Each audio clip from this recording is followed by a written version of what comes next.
Vamos lá, Gênesis 22.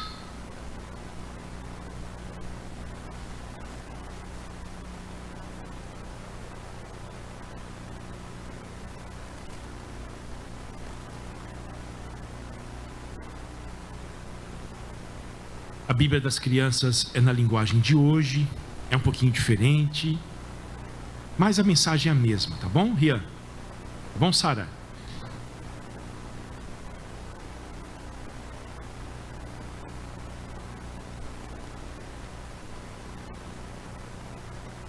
Depois dessas coisas, Deus pôs Abraão à prova.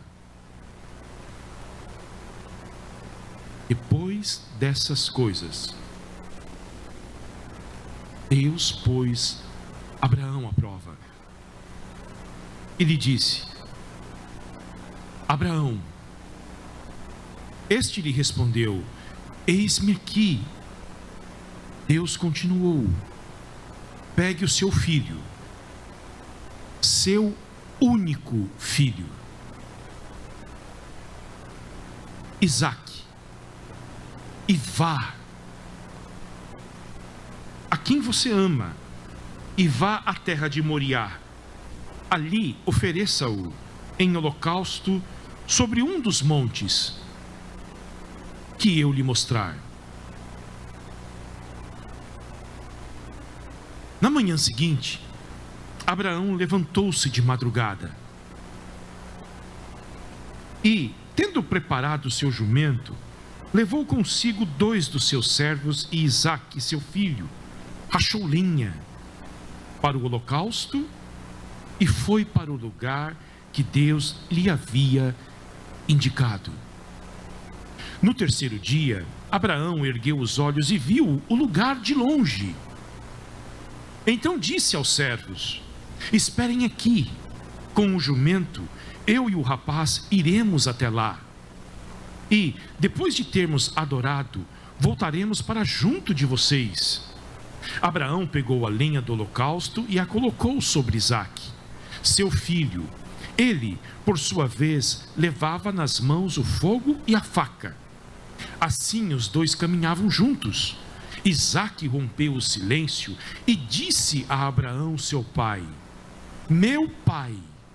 Abraão respondeu: eis-me aqui, meu filho. Isaque perguntou: eis aqui o fogo e a lenha, mas onde está o cordeiro para o holocausto? Abraão respondeu: Deus proverá para si o cordeiro para o holocausto, meu filho. E os dois seguiam juntos. Chegaram ao lugar que Deus lhe havia indicado. Ali Abraão edificou um altar, arrumou a lenha sobre ele, amarrou Isaque, seu filho, e o deitou no altar em cima da lenha, e estendendo a mão, pegou a faca para sacrificar seu filho. Mas dos céus o anjo do Senhor o chamou: Abraão, Abraão. Ele respondeu: eis-me aqui. Então lhe disse: não estenda a mão sobre o menino e não faça nada a ele, pois agora sei que você teme a Deus, porque não me negou o seu filho, o seu único filho. Abraão ergueu os olhos e viu atrás de si um carneiro preso pelos chifres entre os arbustos. Abraão pegou o carneiro e o ofereceu em holocausto, em lugar de seu filho. E Abraão deu àquele lugar o nome de O Senhor Proverá. Daí dizer-se até o dia de hoje: no monte do Senhor se proverá. Amém.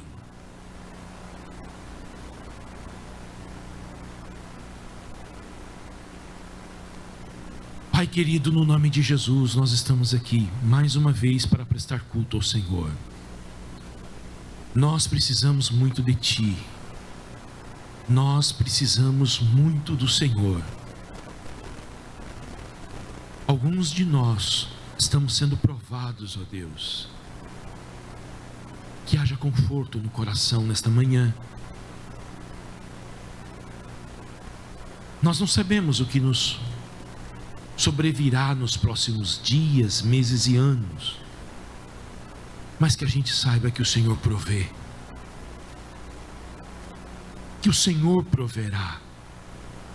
Sobretudo, glorifica o teu nome nesta manhã. Faça o teu nome digno de adoração, de louvor, de apreciação, Senhor. Não a nós, não a nós, mas ao teu nome da glória, por amor da tua misericórdia. Glorifica o teu nome. Pedimos isto no nome de Jesus. Amém. Nós estamos no texto que fala do teste sublime da fé do patriarca Abraão, o pai da fé.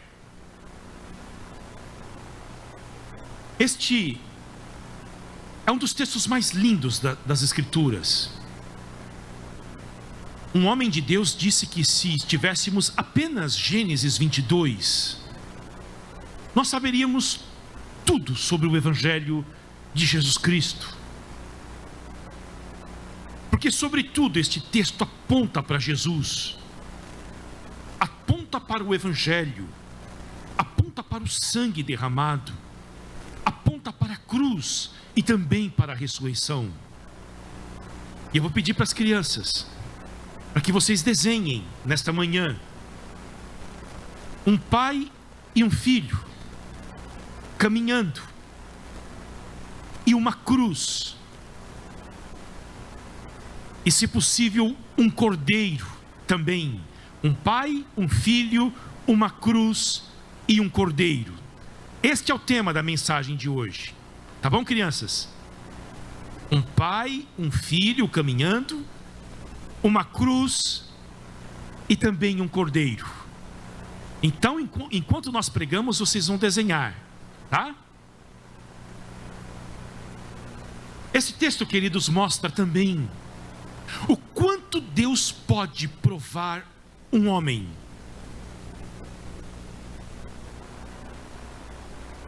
Esse texto também falará o quanto Deus pode pedir de um homem. O quanto Deus pode esticar a nossa corda.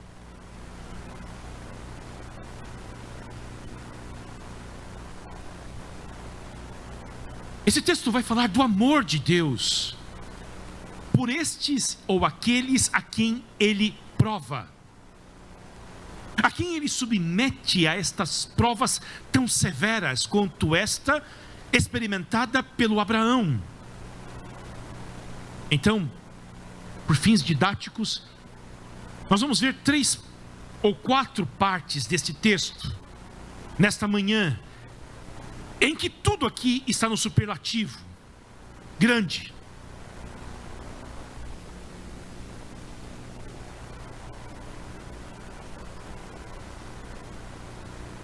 A primeira coisa, uma grande provação. Depois de todas essas coisas, Deus pôs Abraão à prova. Depois de todos os anos de chamado, e na verdade isso aqui talvez seja o segundo chamado do Abraão. O primeiro veio a ele em Ur dos Caldeus, quando Deus lhe disse: Abraão, saia da tua terra, do meio da tua parentela, e vá para uma terra em que eu te mostrarei. E o Abraão abandona tudo e parte em rumo ao desconhecido, mas conhecido por Deus, e parte para aventurar-se nesse caminho de fé. Agora, Deus lhe faz um novo chamado. Abraão, pegue o seu filho, o seu único filho, a quem você ama, e vá à terra de Moriá. Pressupõe que tudo aquilo que o Abraão viveu Esses longos 25 anos de provações, de adversidades, de lutas, de conflitos, de medos, de esperanças, foi apenas um vestibular para este grande dia, o dia em que Deus marcou para prová-lo.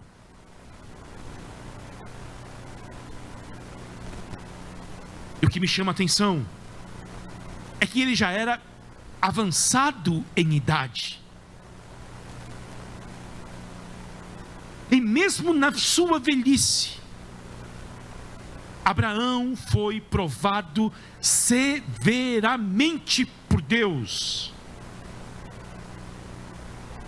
E o que Deus lhe pede? Deus lhe pede algo que custou tanto para ele.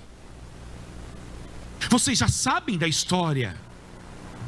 Vocês sabem que ele viveu durante 70 anos sem a mínima possibilidade e esperança de ter um filho.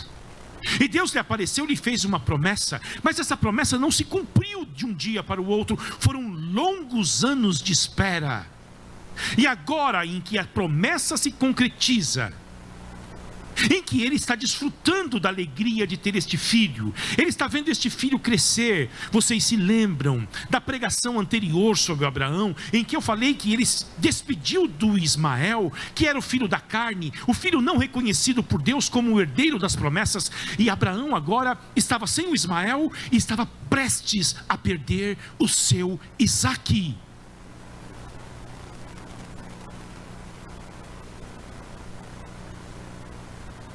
E por que Deus faz isto? Qual é a finalidade dessa provação tão severa? O versículo 12 deste capítulo 22 de Gênesis talvez nos mostre a finalidade disso tudo. Olha o que Deus diz para Abraão: não estenda a mão sobre o menino e não faça nada a ele, pois agora sei que você teme a Deus. A provação é, no fundo, para ver se o Abraão teme a Deus, para ver se ele ama a Deus de fato, ou se Deus é apenas um meio para ele atingir um objetivo, que é algo que faz tão parte de nós. Será que eu amo de fato a Deus? Será que Jesus Cristo, será que o Espírito Santo é tudo que eu tenho? Será que as provisões de Deus são o suficiente para mim? Ou eu almejo algo e eu vou usar Deus como um trampolim para alcançar este alvo?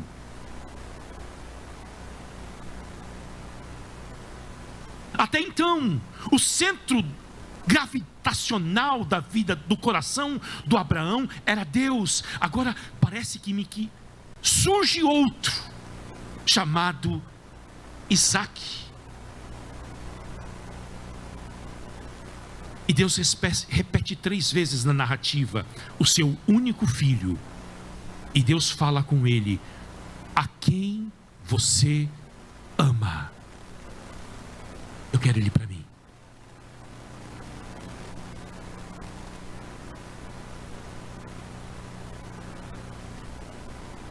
O problema não é que o Abraão ama o Isaque. O problema não é que nós amamos os nossos filhos. O problema não é que nós amamos uma carreira profissional. Não há nada de errado em amar. Mas o grande problema nosso é que nós não sabemos amar.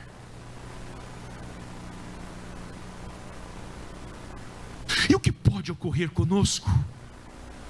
Nós podemos amar desproporcionalmente as coisas boas que Deus nos dá. E transformamos essas coisas boas que Deus nos dá em ídolos, em coisas que nós iríamos perder o sentido da vida caso Deus tirasse de nós. Uma pessoa pode amar tanto a sua carreira profissional que na proximidade da sua aposentadoria, ou quando ela é demitida do seu trabalho, ela fica perdida, ela não sabe o que fazer, ela fica desorientada, porque todo o centro gravitacional da sua vida foi o trabalho, foi o trabalho e foi o trabalho. De igual modo um casamento, de igual modo um romance, de igual modo um filho. Nós não sabemos amar.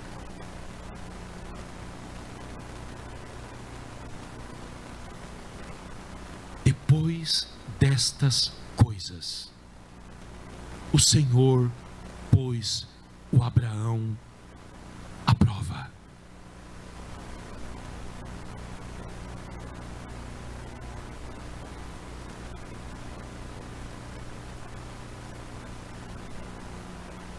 Porque Ele ama. E é algo estranho à natureza de Deus.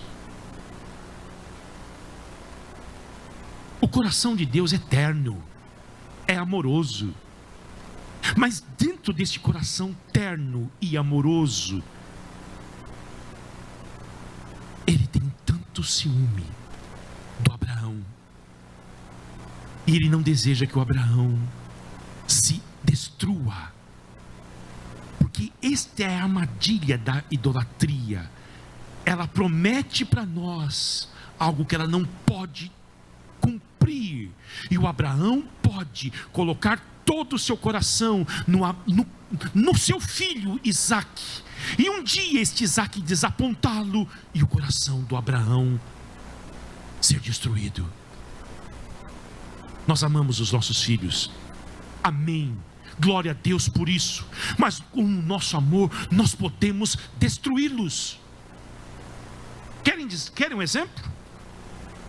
Se o teu filho for tudo para você, se o teu filho for a realização máxima e a satisfação profunda da sua alma, se o seu filho for a redenção da sua identidade e dos teus sonhos, se os teus filhos forem a âncora da sua vida, você corre dois riscos: destruir o teu filho com exigências anormais sobre ele. Você vai ser advogado igual o papai, ou melhor do que o papai. Então você vai fazer de tudo para que ele seja um advogado, mesmo que o teu filho tenha vocação para ser jogador de futebol. E as exigências serão enormes sobre ele. Um bom comportamento, uma boa postura. E no dia que este filho falhar, ele vai destruir você por dentro, porque você sonhou e sonhou demais com ele, porque ele fazia parte da redenção da sua própria identidade. Ou você pode falhar de outra maneira, não exigindo nada do teu filho, porque você o ama demais, e você não pode aborrecê-lo de maneira alguma. Nós idolatramos facilmente as coisas boas que Deus dá para todos nós.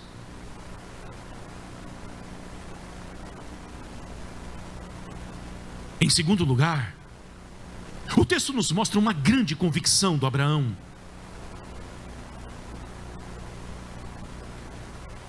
Ele diz duas vezes no texto: eis-me aqui. Enquanto Deus fala com ele, está sempre dizendo: eis-me aqui.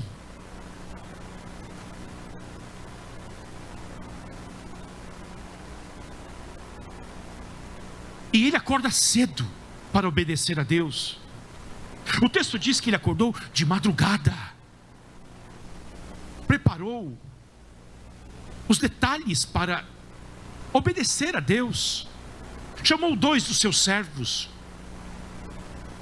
e partiu em direção ao lugar que Deus havia designado para onde ele deveria ir, o Monte Moriá. O Monte Moriá é o local onde futuramente Israel construirá o seu templo e será o centro da adoração a Deus. O Monte Moriá fica a alguns metros ou talvez 1 quilômetro do local aonde Jesus Cristo foi crucificado. É este o local aonde o Abraão vai adorar. Ele diz que está indo adorar. A sua obediência é uma adoração. E que adoração é esta? Esta é uma adoração em que nunca o Abraão foi submetido. Esta é uma adoração que vai lhe custar tudo. E nós estamos tão facilmente intoxicados por essa ideia nossa de adoração, sendo um momento de cântico na igreja, que nós perdemos de vista o que é de fato adoração. Aqui está um homem obedecendo a Deus, aqui está um homem dando tudo o que ele tem a Deus, e ele chama este ato de adoração.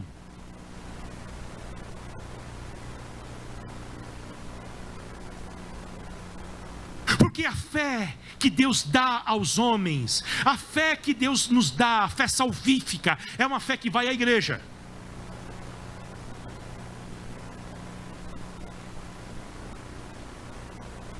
Esta fé é uma fé que produz devoção. E sobretudo, esta fé é uma fé que gera profunda obediência. Se não há devoção a Deus, e se não há também obediência, você pode ter certeza de que não existe a fé verdadeira ali. O Senhor Jesus Cristo disse no Sermão do Monte: por que vocês me chamam de Senhor, Senhor, mas vocês não obedecem o que eu mando vocês fazerem?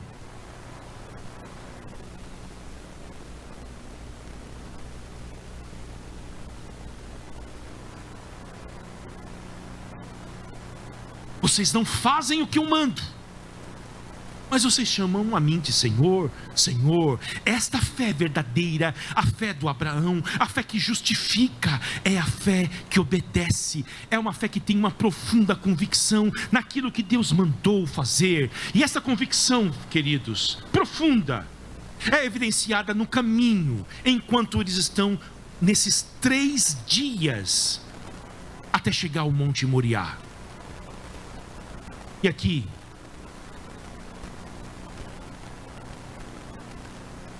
você pode imaginar o sentimento dele.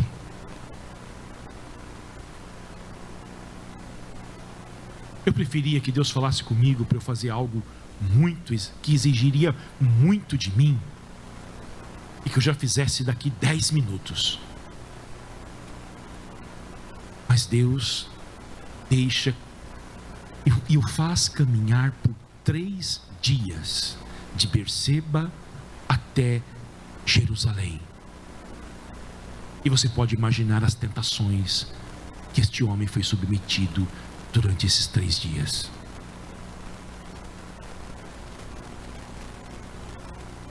E os seus sentimentos?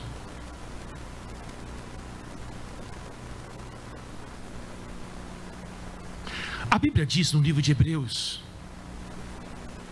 capítulo de número 11, versículo de número 12, que Abraão, quando provado, obedeceu. E ele o fez porque ele tinha uma convicção dentro dele de que Deus era capaz de ressuscitar mortos. Convicção. E o seu filho, e é a única vez que Isaac fala aqui no texto,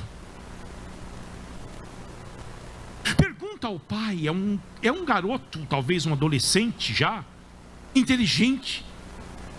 Ele sabe que está indo prestar culto a Deus, e o culto a Deus sempre exigia sacrifício. O culto a Deus sempre exigia uma oferta, porque sem derramamento de sangue não há remissão de pecados. É só para nossa cultura, que banaliza tanto o Evangelho de Jesus Cristo, que nós chegamos diante de Deus sem algo para lhe oferecer. Nós chegamos diante dele com as mãos vazias, mas Deus, no seu culto, instituiu que o seu povo deve lhe trazer uma oferta.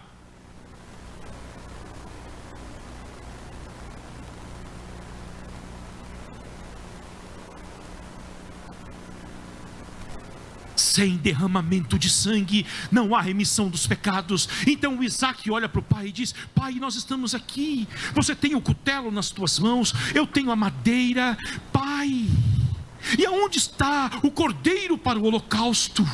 E aí sai a palavra do Abraão, a sua profunda convicção: Deus proverá para si o cordeiro, meu filho, para o holocausto. Abraão é um profeta de Deus. Abraão fala as palavras de Deus, e movido por esta fé, sem enxergar este cordeiro, eles estão no lugar árido. Eles estão no lugar onde não há ninguém para vender para eles um cordeiro. Mas ele tem uma convicção profunda de que Deus pode prover, mesmo na hora mais difícil da sua vida, Deus haverá de prover. E é esta santa convicção que a igreja é chamada a viver, porque nós também somos provados. E somos levados às vezes a caminhos tão escuros, em que nós não enxergamos mais saída para as nossas vidas. Mas há uma convicção de que Deus não abandona os seus filhos, de que Deus não abandona os seus servos. Há uma santa convicção de que Deus proverá para si o cordeiro para o holocausto.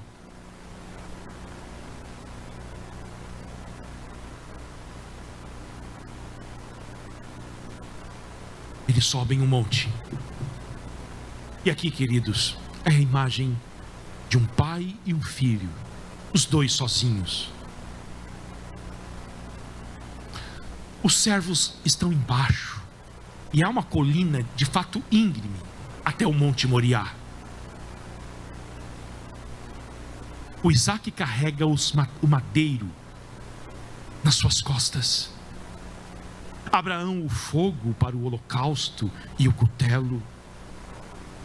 E eu fico imaginando a Santíssima Trindade olhando dos céus, e o pai dizendo ao filho: daqui uns anos você subirá aquele monte, daqui uns anos será você.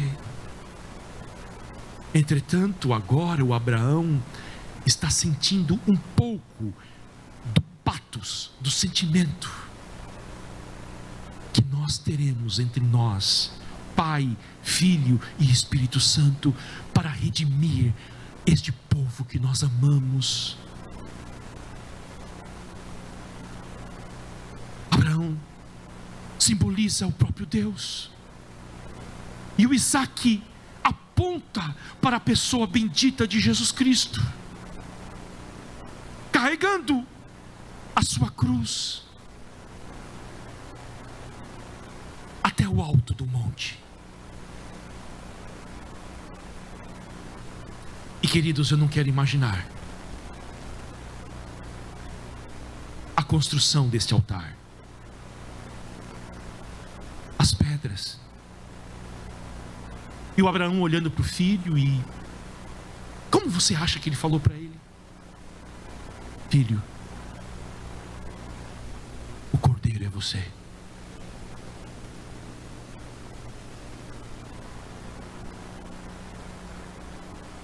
Filho, eu te amo.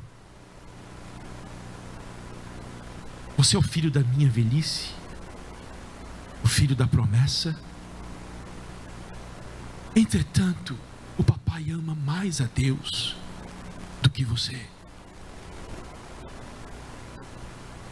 Filho, eu vou te amarrar.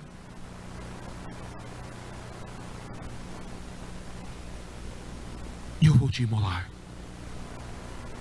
Mas eu creio de que este Deus tem o poder de ressuscitar você dentre os mortos. Nunca antes havia alguém ressurgido dos mortos. Mas em Hebreus 11:12, o Abraão crê que Deus é capaz de fazer isto. E você deve pensar no discipulado, papai, mamãe, que o Abraão teve com Isaque. Ele já tinha mais do que 15 anos de idade, com certeza. Se este filho não tivesse sido criado nos caminhos do Senhor, se ele não tivesse aprendido a obedecer a este Deus, ele poderia muito dizer: tá bom, papai, eu não vou deitar aí não, tchau.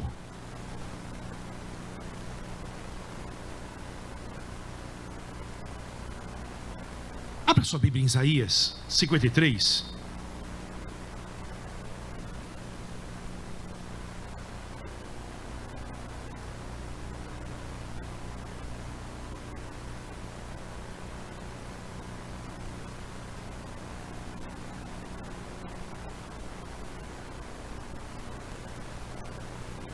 Versículo de número 7.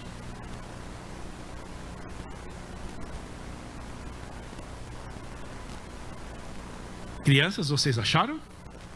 Isaías 53 e 7. Achou, Sara? Vocês vão achar primeiro, hein? Eu aposto em vocês. Achou, Rian? Aê! Tem adulto procurando ainda, ó. Pedro, ó.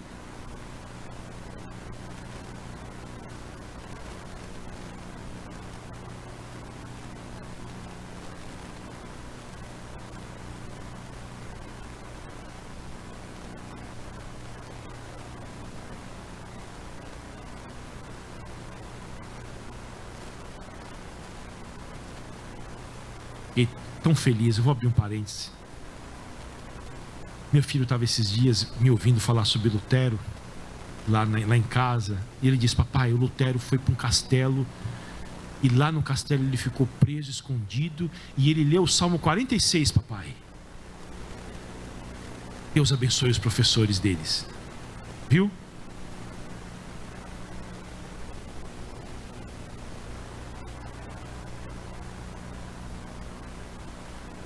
Isaque,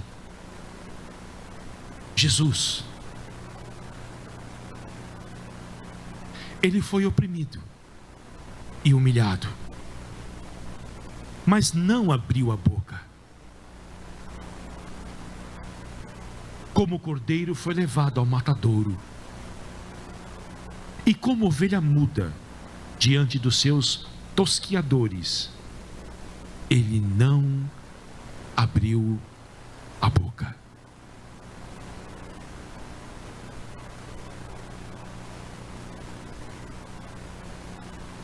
Abraão, Isaque, Deus Pai, Deus Filho, aqui.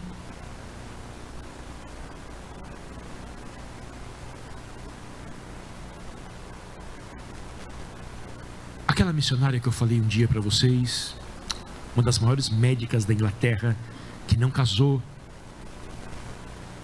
e serviu ao Senhor no Congo, durante a Guerra Civil do Congo. Ellen Roosevelt, nome dela, foi violentada durante a guerra, feita prisioneira. Violentada não, ela foi brutalizada. E um dia, visitada pelo Espírito Santo, Deus falou com ela: você me ama? Você lembra que um dia você deu a sua vida para mim? Eu tenho o direito de provar você, sem ter que dar explicações para você do porquê que eu estou fazendo isto. Eu tenho direito. Eu disse amém. Deixou o hospital na Inglaterra e voltou para o Congo, porque ela dizia que o serviço dela não havia terminado.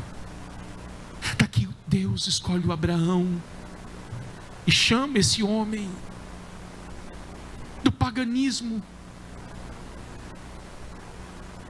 e pela providência de Deus, Deus manteve a sua esposa estéril, e eles vão ter este filho depois de tantas lutas, tantas adversidades. E agora Deus está provando este homem duramente, Este homem aqui, Deus chama ele de amigo. Este homem que Deus fala que não vai esconder nada dele. Agora a grande questão é, Deus tem o direito de provar este homem, por bem dele, de provar este filho também, para que através deles a glória de Deus se manifeste e brilhe mais e mais, porque através da vida de Abraão e de Isaque, lá no Antigo Testamento, a glória de Deus está brilhando, a cruz está sendo acendida com luzes ainda mais incandescentes, e os homens poderão enxergar ainda mais a glória do Evangelho de Jesus Cristo, através do Abraão e do Isaque.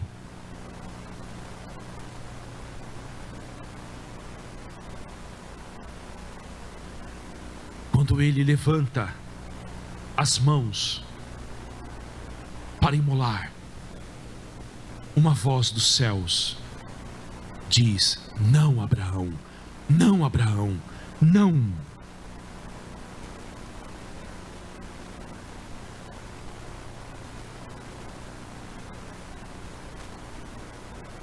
E eu fiquei lendo, é sempre no limite que a provisão de Deus chega, que a intervenção de Deus acontece. É o limite. Levantou a faca.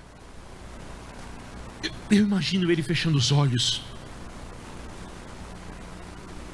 sem antes ter beijado muito. Você imagina, irmãos, a cena? Mas você imagina também a glória da voz de Deus dos céus: Abraão, Abraão, não faça isto, Abraão. Não estenda as tuas mãos sobre o menino e não faça nada a ele, porque agora eu sei que você teme a Deus, porque você não me negou o seu filho, o seu único filho, a quem você ama.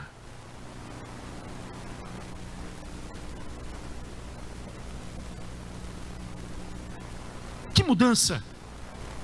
Do primeiro versículo desse capítulo: Abraão, vá até o monte Moriá, pega o teu filho, o teu único filho, a quem você ama, e o sacrifique ali. E que mudança para esse texto agora: não, Abraão, não faça nada a ele, você foi aprovado, Abraão. Você foi aprovado, provado e aprovado, Abraão. Não faça nada ao menino. Eu sei que agora você me ama e me reverencia muito mais do que o seu próprio filho. Que mudança na vida deste homem.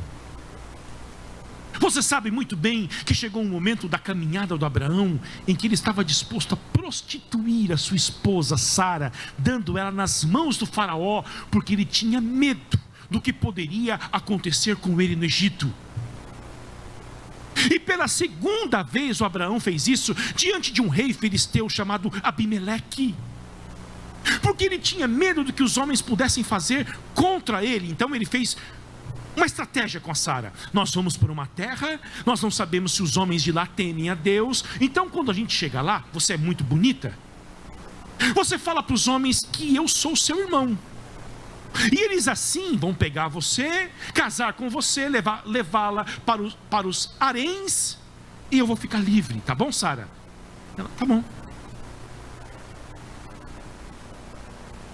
Medo, temor.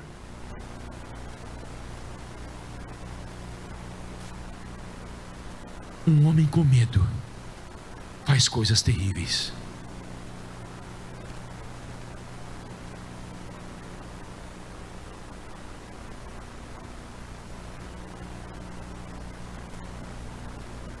Agora o Abraão não teme a ninguém, a nada. Ele só teme a Deus. Você pode ver que a maturidade de um homem é quando ele e de uma mulher, é quando eles deixam de temer o mundo, a opinião das pessoas, a cultura. Eles passam a temer apenas a Deus.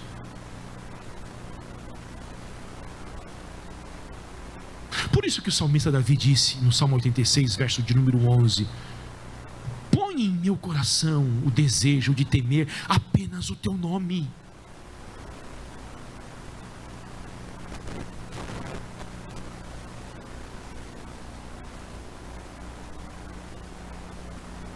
Por que você tem medo?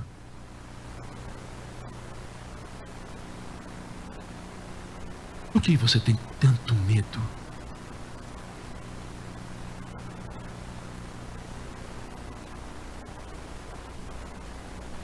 Por último,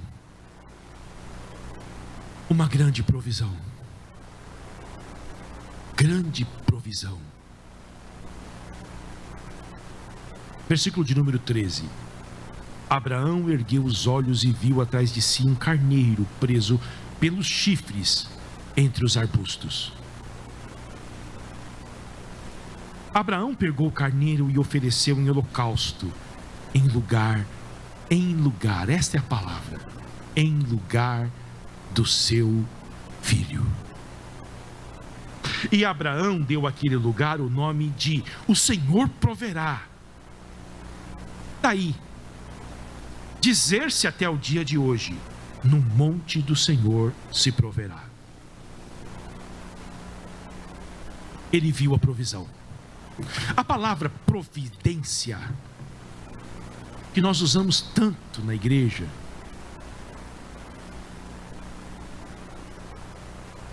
e é uma das doutrinas mais importantes da Bíblia. A raiz desta palavra significa ver. Deus vê. E porque Ele vê, Ele providencia.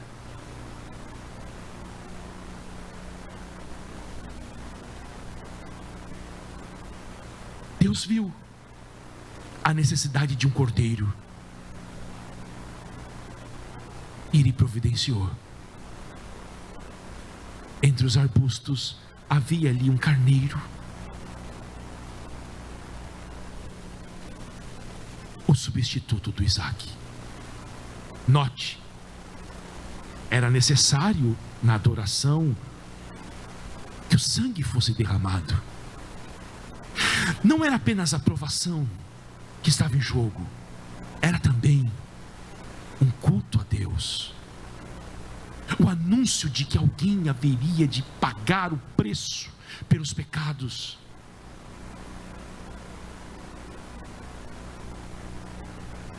A provisão está ali.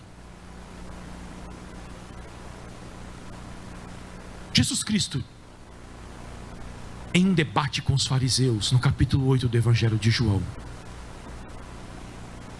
disse que Abraão exultou,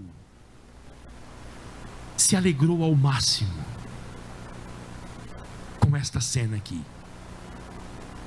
em ver o meu dia. Vamos ver, João capítulo 8.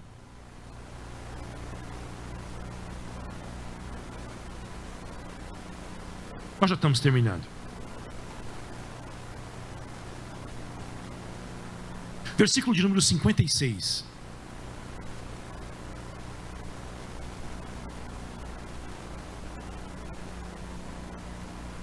Crianças, eu aposto em você. Eu dobro a aposta agora, tá bom? É assim que fala, né, Tiago? Eu dobro a aposta que vocês vão achar primeiro. João 8. A Sara já achou? Ah, Sara, parabéns. Aí, ó. Ô, filha.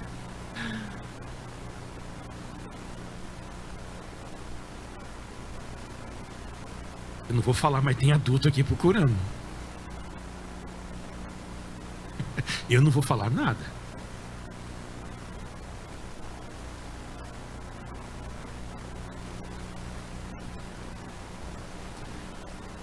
Essa fala de Jesus é uma das mais bonitas da Bíblia. Aliás, tudo que Jesus fala é bonito, mas isso aqui é bonito demais.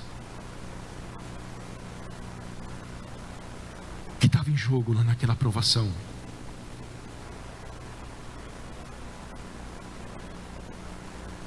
Abraão, o pai de vocês, alegrou-se por ver o meu dia. No Evangelho de João, qual é o dia de Jesus? Dia da cruz. É a hora dele, é o dia dele. Ele viu esse dia e ficou alegre. Lá no meio dos arbustos, um carneiro. A quem o João Batista diz que ele é o Cordeiro de Deus que tira o pecado do mundo.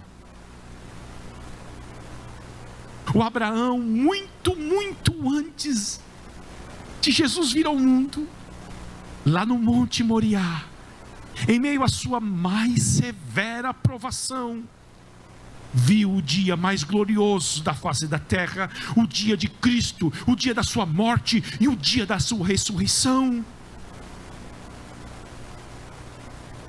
Abraão exultou quando viu o meu dia.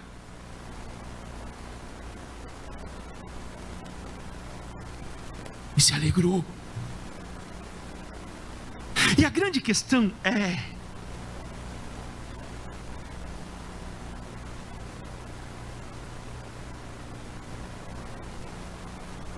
será que valeu a pena ser submetido a tanta pressão para ter uma revelação tão gloriosa depois? Uma revelação tão gloriosa depois. Eu tenho certeza de durante os 3 dias em que ele foi submetido a esta aprovação, ele não tinha ideia do que Deus estava reservando para ele no alto do monte. Em primeiro lugar, a redenção do Isaac. O Isaac não deveria ser imolado. E não há nada de absurdo aqui em Deus pedir para o Abraão sacrificar o Isaac, porque vocês sabem que lá no Egito ele vai exigir a morte dos primogênitos do faraó, e vai poupar os israelitas de terem os seus filhos mortos por causa do pecado dos pais. Então aqui Abraão recebe o seu filho de volta. O autor de Hebreus diz que é como uma ressurreição de Isaac, a sua redenção plena. E lá ele tem também o vislumbre de Jesus, ele vê a Jesus, e isto basta. Você não sabe o que Deus tem reservado para você no meio da tua provação, no meio das tuas tribulações, o quanto Ele pode se revelar a você. Nós falamos bastante sobre o Lutero aqui no estudo bíblico. O Lutero diz que é impossível que se faça um teólogo, é impossível que alguém conheça Deus sem 3 coisas: oração, meditação e provação, sofrimento.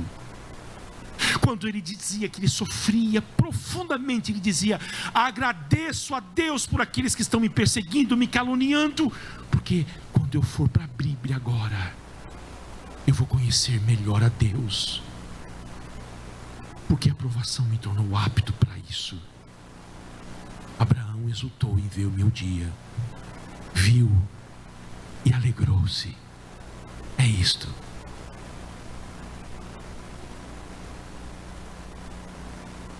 Queridos, alguém morreu no lugar de Isaac. Alguém morreu no teu lugar. Você pode ficar sossegado, porque Deus não vai pedir para você sacrificar o teu filho no morro do Careca ali, tá bom? Porque Deus não fez mais isso, não pediu isso para ninguém mais na Bíblia. O que está aqui é o pai da fé, Abraão, que foi provado ao máximo. Agora, o que eu posso dizer para vocês? Agarre as coisas que Deus te deu, mas não agarre com muita força. Ame tua esposa, teus filhos, desfrute do teu carro, da tua casa, mas não pega isso com muita força não, porque isso pode se tornar um ídolo para você e pode destruir você.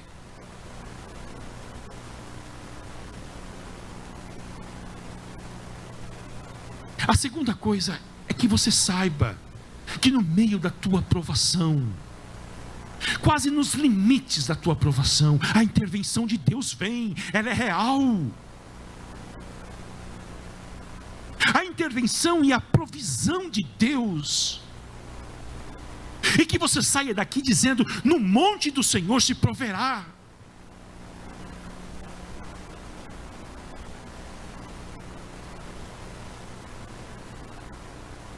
Jeová Jirê,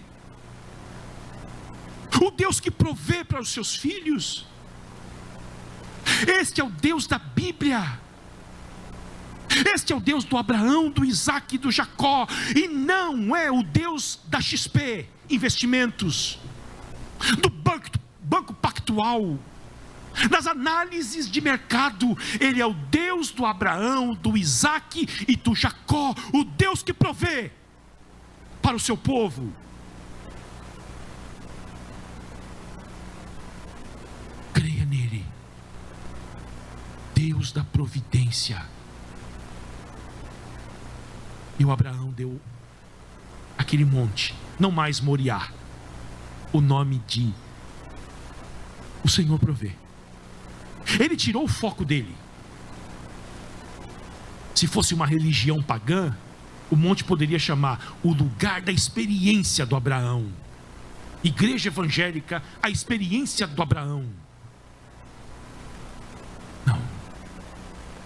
Mas o cerne da Bíblia é Deus que recebe toda a glória.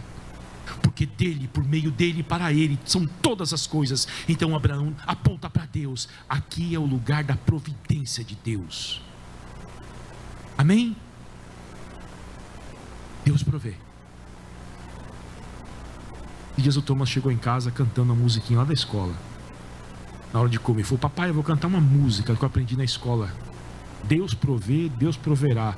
O pão de cada dia nunca faltará. Amém. Sabe muito de teologia já. Sabe, se souber disso aí pro resto da vida, tá muito bom. Deus provê, Deus proverá. O pão de cada dia nunca faltará. Simples, é fé simples. Deus vai prover. Eu estou falando isso para vocês. Pessoalmente tem os meus desafios. A igreja tem os dela aqui. Deus provê. Amém? Vamos orar.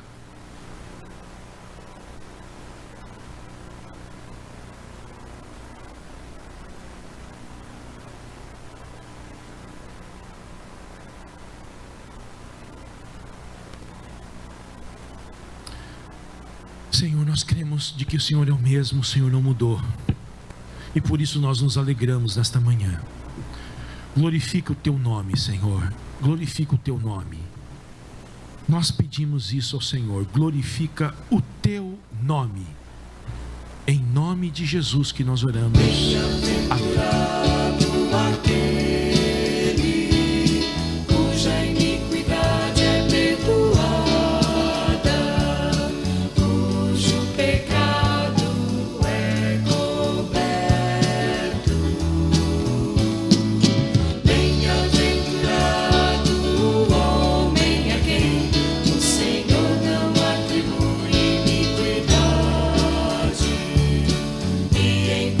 Espírito.